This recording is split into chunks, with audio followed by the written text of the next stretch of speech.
Kicking off our top 25 most important players list for the Notre Dame Fighting Irish football team in the 2020 season is interior defensive lineman Kurt Hinish sneaks in at number 25. He played 433 snaps last year in 13 games.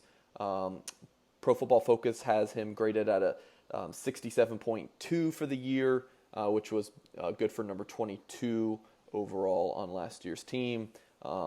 Respectable stats, 15 total tackles, 4.5 tackles for loss, a couple of sacks, had a QB hurry, a forced fumble. So he's not going to offer a ton in the big stats, big playmaking department, Patrick. But Kurt Hinish coming in at number 25 on our list. Just edged out the kicker, Jonathan Dorr, for the 25th spot on here. And like you said, not particularly flashy or he's going to pop on tape.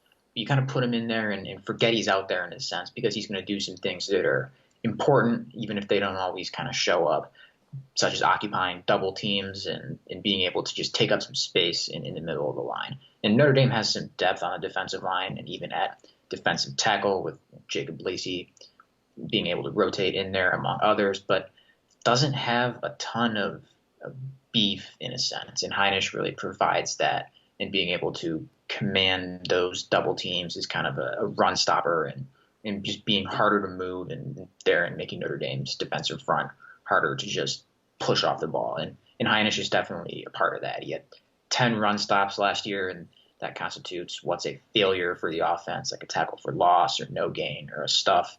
And an experienced player who's been in the rotation for 3 years before stepping into the lineup as a starter for the first time in 2019. So kind of a forgotten presence out there in a sense, but definitely kind of an experienced and one of the bigger defensive linemen out there who really helps Notre Dame in its strength up front.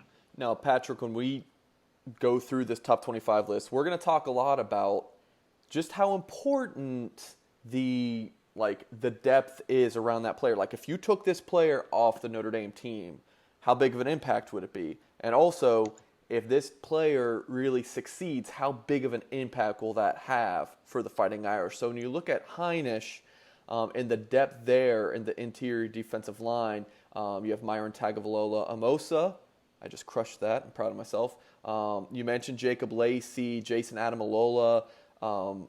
If you take Hinish out of that group, there's still some depth there, but Hinish is certainly that upperclassman leader of the group. Yeah, and I think you can rotate him in there, and like you said, 433 snaps, a good number for a defensive lineman, but certainly not a guy who never comes off the field. You can get Jacob Lacey or Ademilola in there, like you said, is one who brings a little bit more of a pass rush out of there, but you would lose that kind of beef and size in there is a double team consumer in a sense and space eater, and certainly on the list of things Notre Dame's defense needs and some of the major questions that'll come up in 2019. That's lower on the list, but I think if you were just to get rid of it, it would be something that shows up a little bit.